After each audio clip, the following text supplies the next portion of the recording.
Tadparam Paryaya Vidmahe Jnanalingeshwaraya Dhimahi Tanno Guruh Prachodayate Om. Om Yoga Maharshi Dr. Swami Geetananda Giri Guru Maharaj Ki Jai. Om Puduvai Kalaimamani Puduvai Shakti Yogacharya Amma Ji Meenakshi Devi Bhavanani Guru Mata Ki Jai. Om Shri Gurubhyo Namaha Hari Om. Namaste, Swagatam, good morning, Vanakkam. Bonjour, buongiorno, buonasera, buonanotte, guia, more, boreda, kio ora. Salamat pagi, ayu bovan, suprapad, shubdinam. A very wonderful day to all of you who are joining me on yet another scintillating Saturday. A Saturday where we are, for the second successive Saturday, looking at the beautiful teachings of Pranayama. Pranayama. Okay? And these teachings, which are teachings about life itself, teachings of the Brahman itself. Last week we saw that Prana is Brahman, Brahman is Prana. When we talk about Pranayama, the fourth limb of Ashtanga of Maharishi Patanjali, Yama, Niyama, Asana, Pranayama, the fourth limb of the Ashtanga of Maharishi Patanjali. It is also a limb and anga of the Hatha Yoga tradition, where the term Pranayama is equated with the term Kumbhaka. It is often said there are 8 classical Kumbhakas, Ashta Kumbhakas. Yet in the Gitananda system, the Rishi culture Ashtanga Yoga system as codified by Swamiji, up to 120 pranayamas are delineated in detail. At least half of them are brought into the practices that we can do. Many of them are introspectional, many of them are to do with the higher jnana and Raja Yoga kriyas and prakriyas. Yet more than half of the 120 can be brought into direct practice. And tomorrow, along with my dear Yogacharya Deepika in the UK, the Yoga Satsanga Ashram UK, we are beginning what's going to be a long series on Pranayama, where we will look at as many of these practices as we can. Today I wanted to focus on the energies and the energy modulations that occur in Pranayama.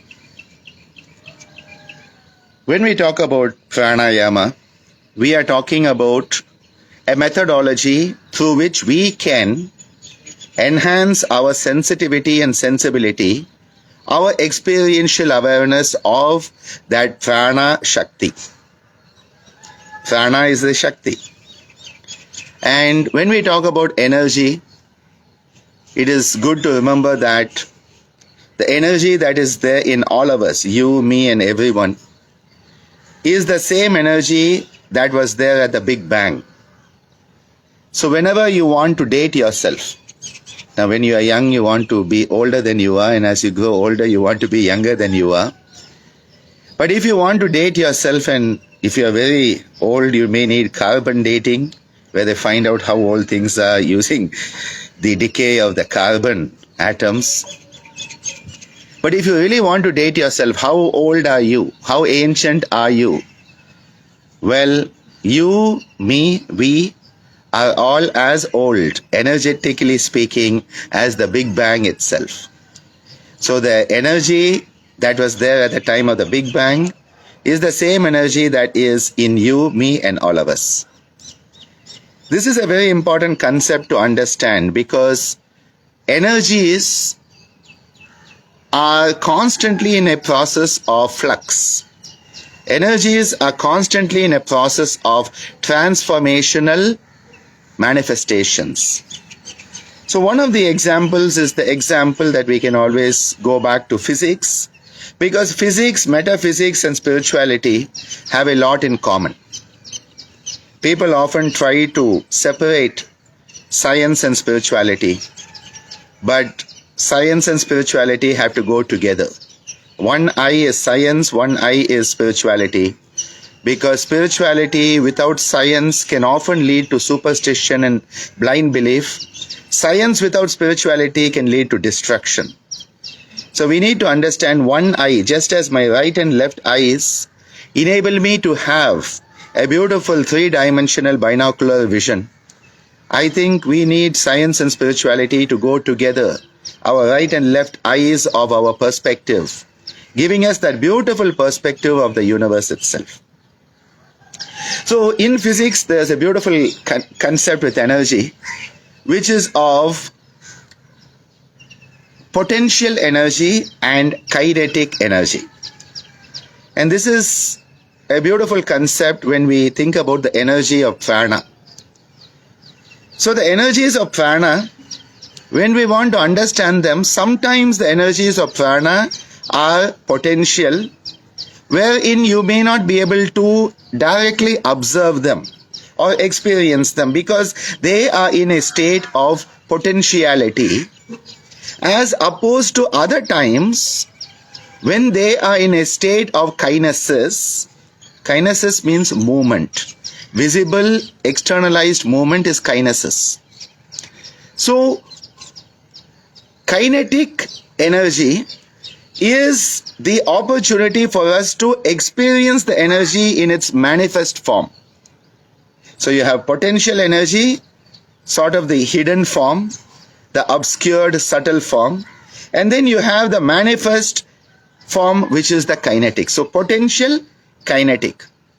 And what is constantly happening in the manifest universe is that energy which is potential becomes kinetic, energy which is kinetic becomes potential. So there is this dance of energies, a dance of energies between the potential and kinetic energies.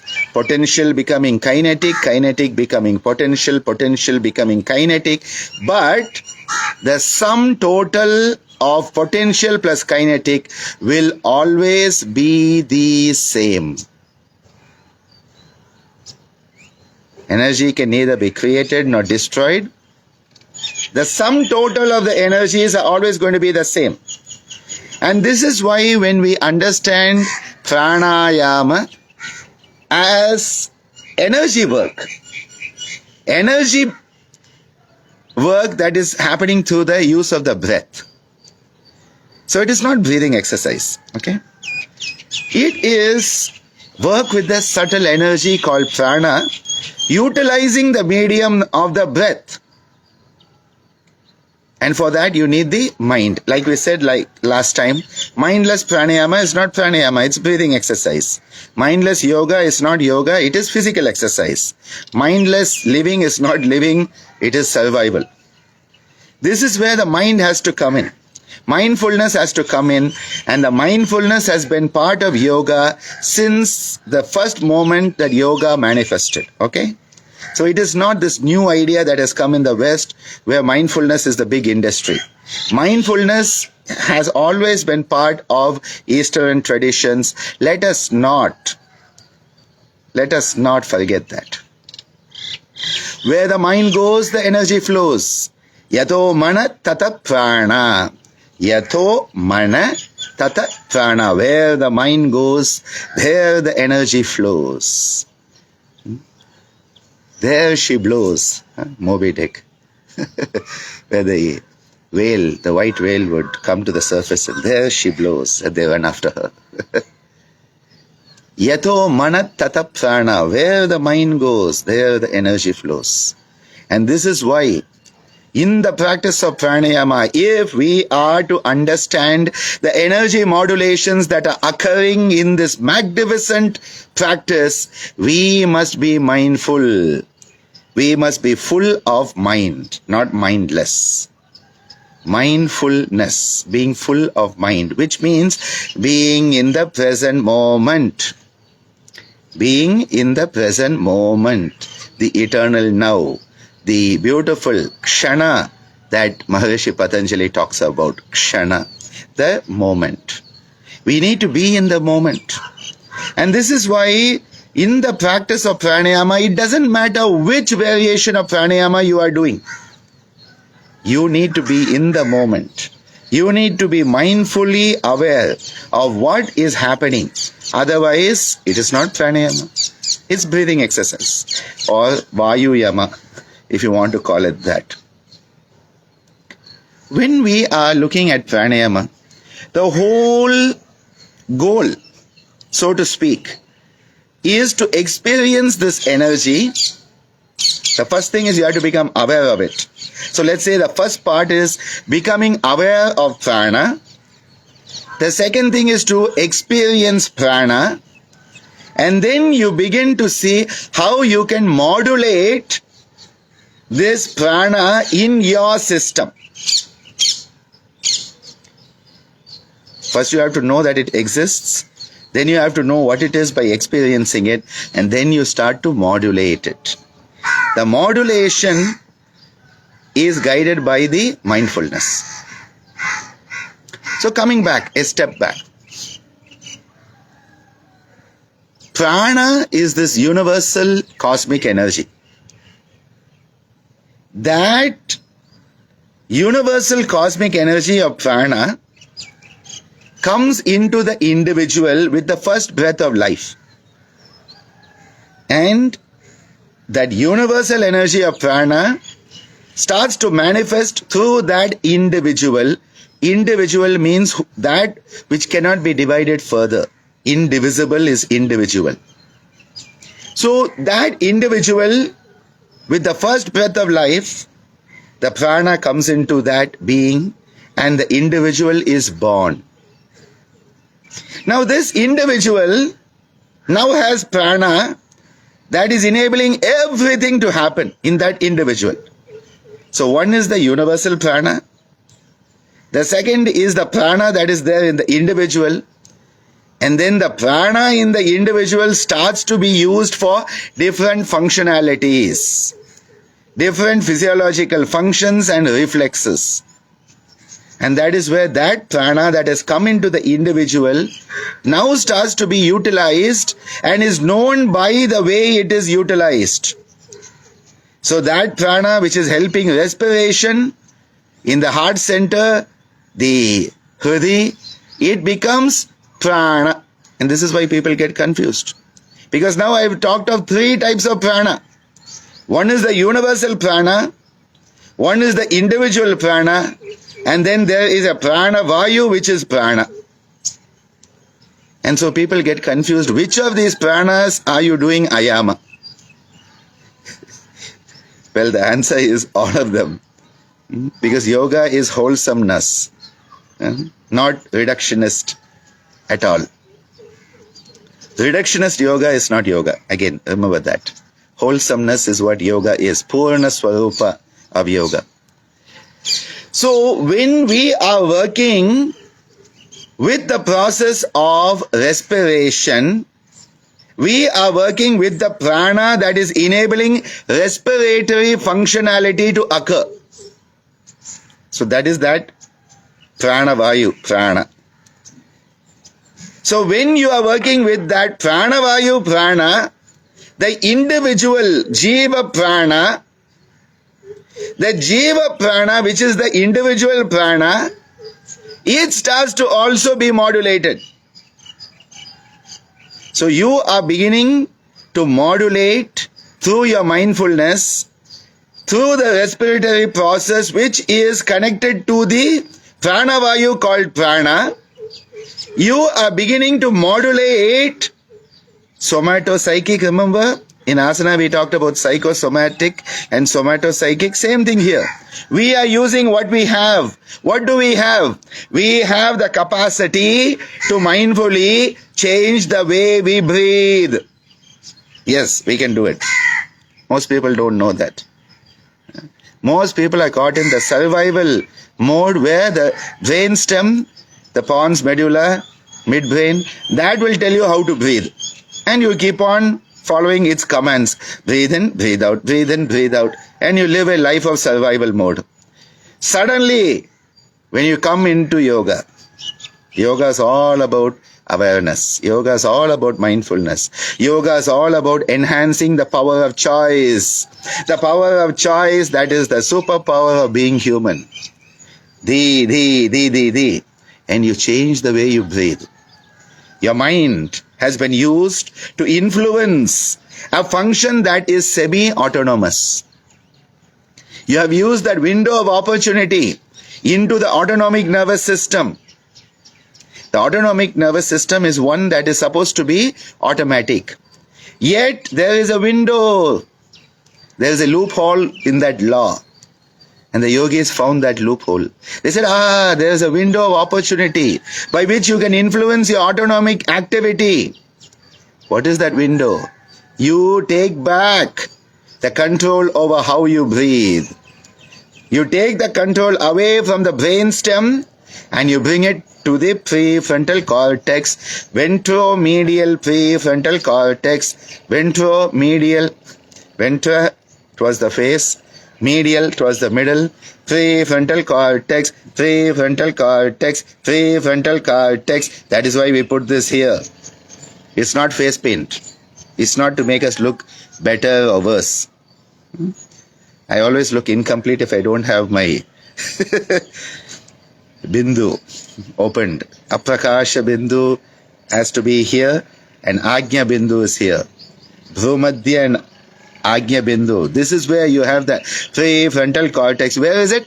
Ventromedial. Ventro means towards the face side. Medial, middle. Prefrontal cortex, power of choice. What have you done? You have shifted the way you breathe. When you shift the way you breathe, you are beginning to modulate that pranavayu called prana. As a result of modulating and modifying mindfully, that you are starting to modulate and modify that jiva prana, which is the individualized prana. And by modulating that, you are starting to experience and begin to modulate that mukhya prana, maha prana, which is the universal prana. You cannot directly jump to the final step. You have to start where you are. Always begin where you are. The journey of a million steps starts with the first one. And the first one is made where you are right now. Not where you think you will be or where you think you are. Where you are. Utilizing this opportunity. So when we do this, what are we doing? We are opening up to the two aspects of the energy, potential and kinetic. Because when we talk about prana and ayama, pranasya ayamaha pranayama.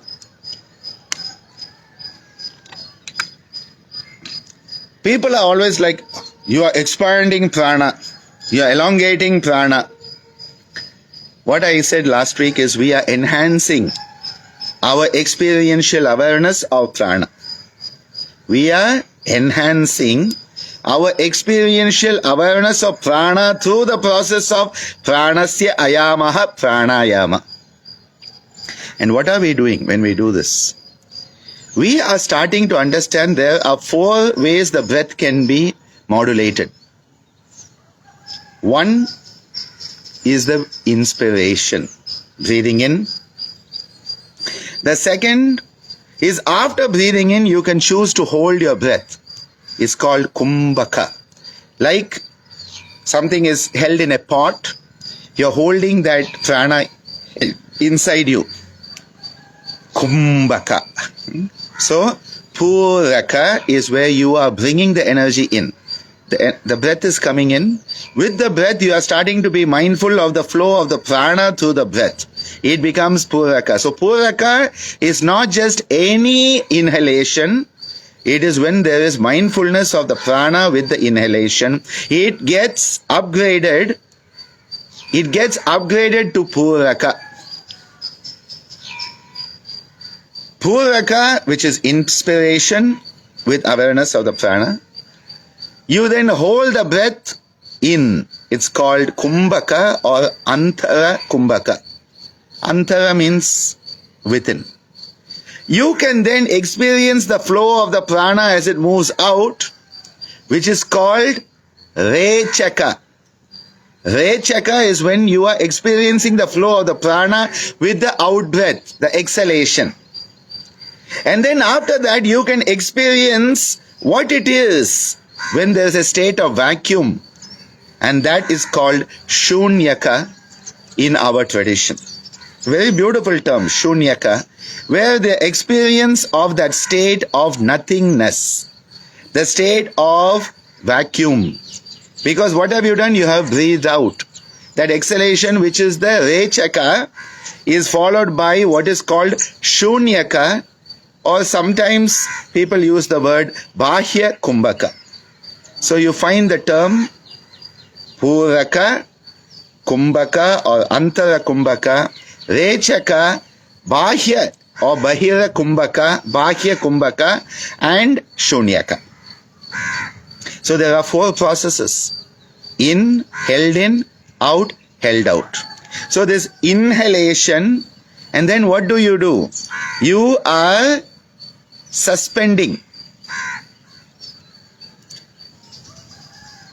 Here you are, there is retention, retaining. The held in breath is a retention. So inspiration, retention, expiration and abstention or suspension. Suspending the breath. Whereas when you hold in, it is retaining. So retention. The out, when you breathe out and you hold out, it is abstention or suspension of the breath, shunyaka. These 4 processes enable us to enhance our experiential awareness of prana. Now many people get confused. They say, Dr. Ananda, I can understand when you breathe in, pranasya ayama, when you breathe in. When you hold the breath also I can understand pranasya ayama because you are holding the breath. But then why do you breathe out? You want to lose the prana? You lose the prana when you breathe out. And then on top of that you hold out. Are you dead? See, people have taken it so literally that they get confused. They say, I can understand how pranasya ayama, you are expanding and enhancing, making the prana greater when you breathe in and hold in. But when you breathe out and hold out, what are you doing? You are losing prana. This is how people get confused, because we have misunderstood what our great rishis have told us. The jnana, the wisdom, the prajna of the rishis has been understood wrongly or not understood at all. You remember I told you energy, potential energy, kinetic energy. If you understand prana as energy and you bring that into this equation, you will get it. What is happening when you have a pendulum? The pendulum is in the center, you get it moving. When it moves, it is exhibiting kinetic energy. So the pendulum, as it moves from one end to the other end, the pendulum will move like this.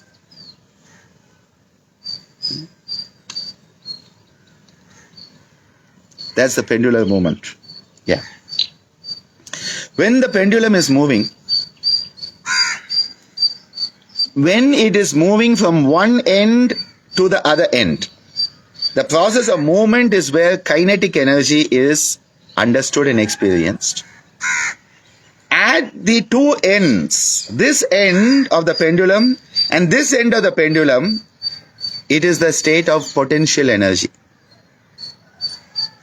So from this end, the pendulum is moving, kinetic energy. It comes to this end, potential energy. From here it comes back, kinetic energy. It comes to this end, potential energy. Now remember always, the sum total of energy, potential plus kinetic, is always the same. Nothing is lost, nothing is gained. Purnamada Purnamidam Purnad Purnamudachyate Purnasya Purnamadhaya Purnameva Vashishyate. Nothing is ever lost. Okay? It is only transformation happening. No loss at all. No loss, no gain. It's a good accountant. The balance sheet is well accounted for. Credit debit is all accounted for. Excellent balance sheet. When one side goes the other way is where the problem starts. Potential becomes kinetic. Kinetic becomes potential. Potential becomes kinetic. Kinetic becomes potential. I hope I am clear up to now. Now, bring this into your understanding of pranayama. The point where you start to breathe in, puraka, you are experiencing the kinesis. What is kinesis? Movement. When you breathe in, what is happening? Movement. The respiratory movement. Okay? The respiratory movement of inhalation, inspiration, is enabling you to experience the kinetic form of prana. Okay? Inhalation. Now when you hold in, the pendulum, the bob is at this point. So when you hold in the breath, antara kumbhaka or kumbhaka, you are experiencing the potential state of prana. When you breathe out, rechaka, you are again experiencing the kinetic form of prana. And when you hold out the breath, bahya, bahira kumbhaka or shunyaka, again you are experiencing the potential state of prana. So in both of the kumbhakas, the internal retention and external suspension, kumbhaka and shunyaka, you are experiencing the potential state of prana. And in both the processes, the active processes of inhalation and expiration, inhalation, exhalation, inspiration, expiration, you are experiencing the kinetic form of prana. So in all four aspects of pranayama, puraka, kumbhaka, rechaka and shunyaka, you are constantly experiencing the energy of prana.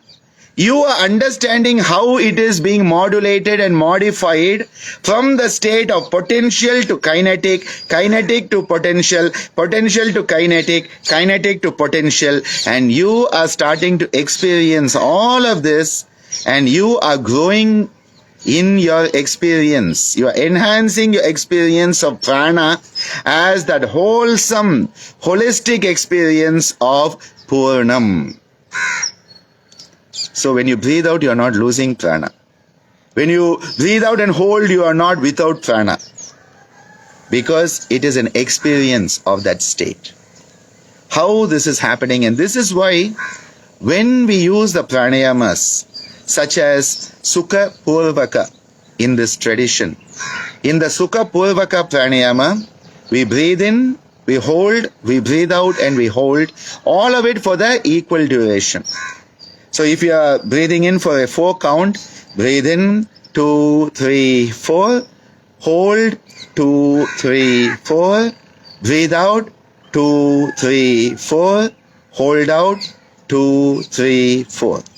So when you do the Sukha Purvaka pranayama, you are getting a beautiful experience of all the 4 aspects.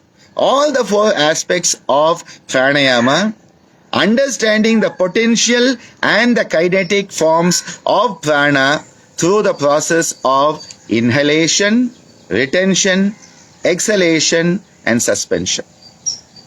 What a beautiful methodology to enhance our understanding of prana. And then you say, let me deepen it a bit more. Instead of 4, let me do 6. Breathe in for 6, hold for 6, breathe out for 6, hold out for 6.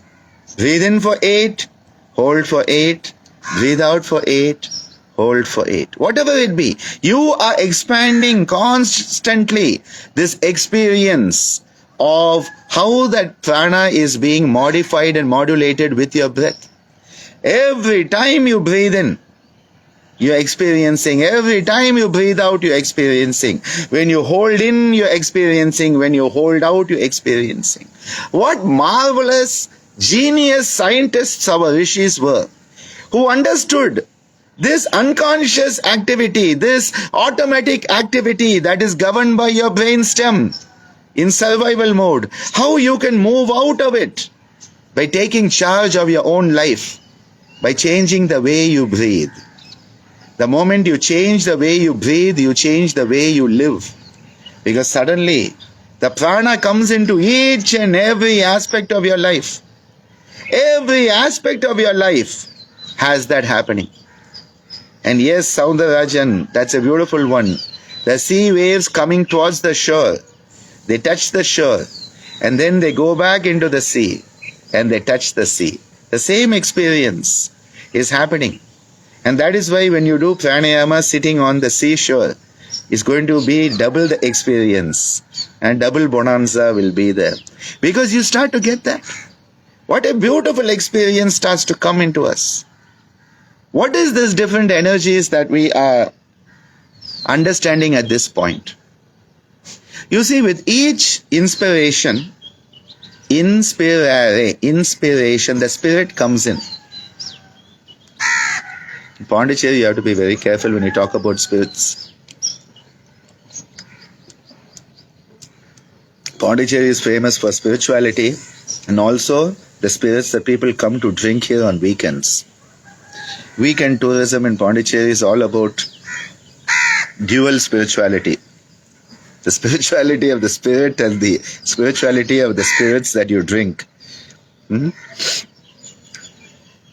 spirit comes in when you breathe in. The spirit goes out when you breathe out. Inspirare, expirato. Inspiration, expiration. Now what is that spirit? You see, with every inhalation is the opportunity where what is happening is the universal spirit, the Paramatma, is coming into us. So the inhalation is the active process of the Paramatma becoming the Jivatma. The universal is becoming the individual on the inhalation. On the exhalation, the individual is becoming the universal. What a beautiful opportunity here. The universal is becoming the individual on the inhalation. The spirit is coming in. The universal is becoming the individual. And when you breathe out, what is happening? The individual is being given up for the sake of the universal. That is why we are born on the first inhalation. The universal becomes the individual, and then we are an individual for this life. And when we die, the last expiration, the individuality is given up and we merge back into the cosmic universality. Every breath is a mini lifetime. Every breath is a mini lifetime, where the universal becomes the individual and the individual becomes the universal. This is the kinetic process that you are starting to grow. This is the metaphysiological process that you are beginning to grow into, where every inhalation is where the divine becomes the individual, the universal becomes God, becomes man. And when we breathe out, man becomes God, the individual becomes the universal. When you hold in, what are you experiencing? When you breathe in and you hold, you're experiencing that universal that is in the individual. So the universal has come into the individual. When you do the kumbhaka, you start to experience the universe within you. And this is why in Hatha Yoga, the kumbhaka component was given so much importance. If you look at the ratios, they talk about 1:4:2 in the Hatha Yoga traditions. The 4, if you breathe in for 4, you hold for 16, you breathe out for 8. What does it mean? The importance on the kumbhaka was given greater necessity in the Hatha Yoga tradition, because they realized You have breathed in the cosmos. You have breathed in the universe. You have breathed in God. Experience that for as long as you can. That is why the Kumbhaka phase was given so much importance. Because they realized, Gatastha Yoga, you are baking the pot. For what? To hold the divine in you. We are a receptacle of the divine. We are a container in which the divine can be when we choose. If not, it's the devil, of course. We can choose. We can always choose.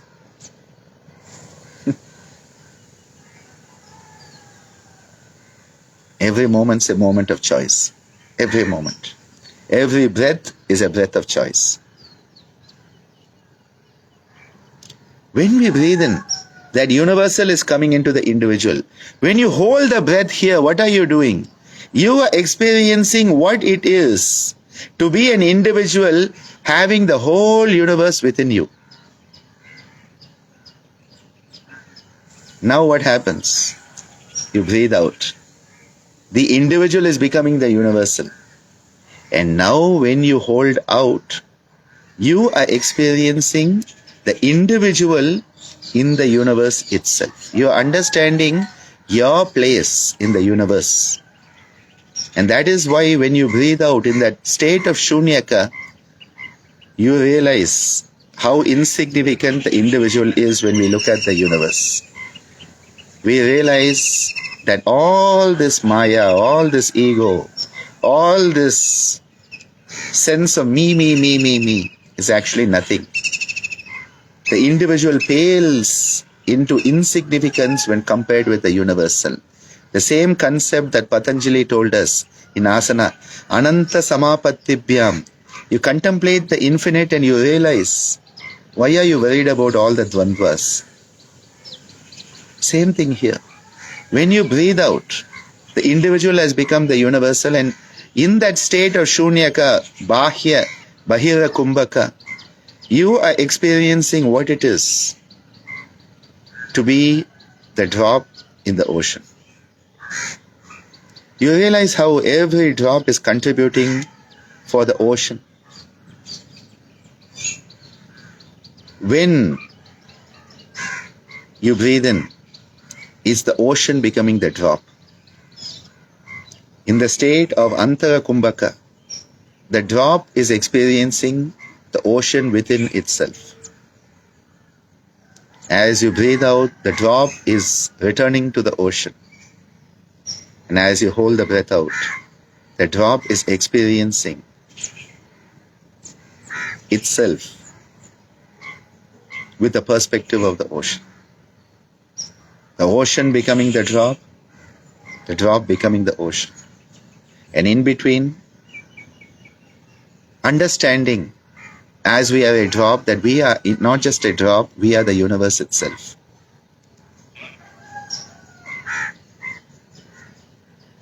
And when we breathe out, that drop going back to the ocean, when we have given up that individuality on the out breath, we can have that experience of Sharanagati, Ishvara Pranidhana, Atman Prasadanam, Atma Nivedanam can be experienced when we breathe out.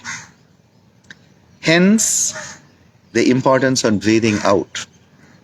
Because if you look at again the ratios used normally, traditionally, 1:2. So whatever you breathe in, you breathe out double. Why? It takes more time to give up the ego. It takes more time for us to be able to surrender to that higher will. It takes more time for us to be able to accept that which is the will of the universe. Every time you breathe out and you hold the breath out, it is an opportunity to develop acceptance. It is an opportunity to give over to the higher. When you give over to the higher, what do? Well, you can start to relax because now God's on your team. As long as you think, oh, you have to do it all, you are stressed. That's why inspiration is always stressful. Maybe next week I'll talk about inspiration, expiration in relation to the autonomic nervous system. But what happens Whenever you breathe in, you get stressed because you are like, oh my God, I have to do it all. When you think you have to do it all, you are just going to be stressed beyond belief. But then when you breathe out and you realize you are just a drop in the whole ocean, you realize you have the ocean on your side. When you realize you have the divine on your side, when God's on your team, you know that Vijayi Bhava. The Pandavas never doubted their victory. Well, sometimes as human beings they went into depression. But they had God on their side. This is why when Arjuna was given the opportunity, both Arjuna and Duryodhana met Krishna before the war. And they wanted to ask him for his army. Duryodhana wanted Krishna's army, which was a magnificent army. And so when they went to see Krishna, he was sleeping, reclining on his bed. Duryodhana got there first. But being Duryodhana with that big ego, he pulled up a chair next to Krishna's head and sat there waiting for Krishna to wake up. Arjuna came in second. And Arjuna came, and as he was a beloved devotee of Krishna, he came and sat at the foot end of the bed. When Krishna woke up, the first person he saw, of course, was Arjuna, because you see what's at your foot end, not what's behind your head, right? And that is why when Krishna asks them, what do you want? Duryodhana is like, I came here first. Krishna said, yes, but I saw Arjuna first. Duryodhana is given the choice. What does he choose? The army, because he's like, Krishna. What Krishna says is, I'll give you both a choice. This or that, two-finger choice. He says, either you can choose my army or you can choose me, but if you choose me, I will not fight in this war. So Krishna's there in the Mahabharata, but he doesn't fight. So Krishna says, either you can have me, but I will not fight. There's only one time Krishna is tempted to fight by Bhishma. And Bhishma really gets Krishna going, and he brings out his Sudarshan Chakra and rushes towards Bhishma. And Bhishma says, hey Krishna, you promised you will not fight in this war. And then Krishna goes back to his place, managing the horses for Arjuna and the chariot. Krishna says, you can either have me, but I will not fight, or my army. And Duryodhana, when given the choice, says, you're not going to fight. What's the use of having you? Give me your army. I want your army, this huge army. And Arjuna's like, Krishna, all I want is you. Even if you're not going to fight, I want you with me. Because if I have you by my side, victory is assured. When the divine is on our side, victory is achieved for sure. It's guaranteed. So when you breathe out and you hold out, in that moment of shunyaka, in that moment of acceptance, in that moment of atma nivedanam, Ishvara pranidhana, you suddenly realize there's no use in being worried about all of this stuff. And you go into your parasympathetic nervous system. You recruit the whole vagal team. That will be for another day, of course. I think for today this is good. I wanted you to understand that it's not just about breathing exercise, breathing in, breathing out, how long you can hold your breath holding time. All that is the popcorn and peanuts at the show. The main show is understanding, experiencing through this breath, the magnificent prana, the individual prana, the pranavayu prana, the individual jiva prana, and the cosmic maha mukhya prana, and realizing that it is an opportunity for us to have a communication with the divine, to communicate with the universe. So pranayama as an opportunity for us to have a nice communication with the universe itself. Be blessed wherever you are. Be a blessing.